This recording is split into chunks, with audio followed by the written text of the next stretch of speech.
There was a interview that I was watching between John Wood Jr. and Tavis Smiley. John says that to him, Martin Luther King is the founding father of our America. Dr. King, for me, was really the sort of founding father of the America that I know. That is America post the I Have a Dream speech. You had the original founding fathers who put into motion the Declaration of Independence and the Constitution, which laid out the blueprint for a free country. Here along came Martin Luther King with his speech, which was its own kind of informal Declaration of Independence, as it were. We hold these truths to be self-evident, that all men are created. The speech, which, by the way, was strategically written by MLK's communist advisors like Stanley Levison and Bayard Rustin, played to the patriotic sentiments of the American public so as to manipulate the populace into adopting a new interpretation of a more perfect union.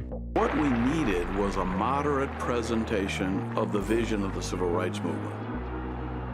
That was orchestrated very beautifully by Bayard Rustin, and King put the icing on the cake with the I Have a Dream speech. Dr. King, the deputy director of the march, the man who is credited in Life magazine with being the one who thought it up in the first place, is named Bayard Rustin. Rustin admits that he is a former member of the Communist League. Do you feel confident that he is qualified in every way to lead this movement? I think Mr. Rustin is as committed to American democracy and as committed to the ideals of democracy as anyone at this time. With almost surgical precision, with the help of the mainstream media, they managed to redirect the trajectory of our country down this road toward globalism and Marxism. Now, these Marxian leftists get to decide to what degree is one living up to this dream or not. These Memphis second graders are keeping his legacy alive. School children are impacted by these new Marxist gatekeepers and interpreters insofar that they have their hands in public school curriculum. And so when we look at what's going on in Florida right now, what we see is that any curriculum that does not have the blessing of these gatekeepers are demonized as anti-progress and a threat to MLK's so-called dream. For example, Spike Lee literally said, by virtue of Florida passing this curriculum, that's an example of us not living up to Martin Luther King's dream. We're trying to aspire to a dream, but we're not reached there, what Dr. King talked about. And he's right. Like, people don't understand how right he is. When you understand the nefarious means by which that speech came to existence to begin with, it was very disingenuous. It wasn't a genuine speech at all. But you hear both right and left quoting that speech as though it's this kind of monumental, kind of sacred document.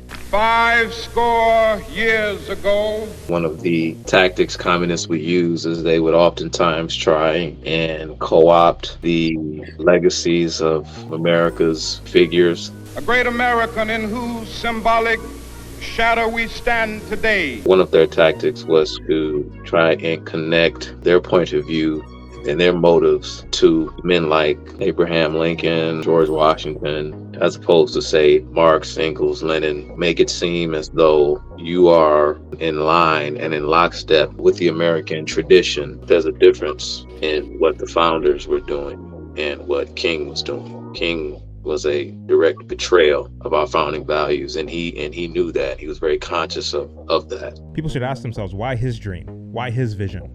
Out of all the pastors in America, why is it that Martin Luther King's dream was the one that was chosen to be the one that will be the new kind of founding document of modern America? It wasn't that he was especially more moral than other pastors. We know that Martin Luther King was a perpetual drug user and a serial adulterer. We also know from his personal papers that he wasn't really a Christian. He didn't even believe that Jesus rose from the dead, which is a basic tenet of Christianity. This is precisely the reason why Martin Luther King was placed on a pedestal by the mainstream media, who themselves were secular progressives who hated religion. Martin Luther King is the limitless credit card in the purse of the government to be utilized in the electoral marketplace each and every time they wish to expand their power all the more. So this is who Martin Luther King is, and this is what his legacy serves to do. Expand the role of the government in a covert way in the name of progress. If you're a Christian, we have the Bible. We have the Sermon on the Mount, where Jesus said that, do unto others as you will have them do unto you. Like we have the perfect teacher in terms of how we ought to deal with one another. We don't need this speech. Martin Luther King's speech has nothing on the Sermon on the Mount at all. But to a lot of people, I understand that it does, because they just take the speech at face value.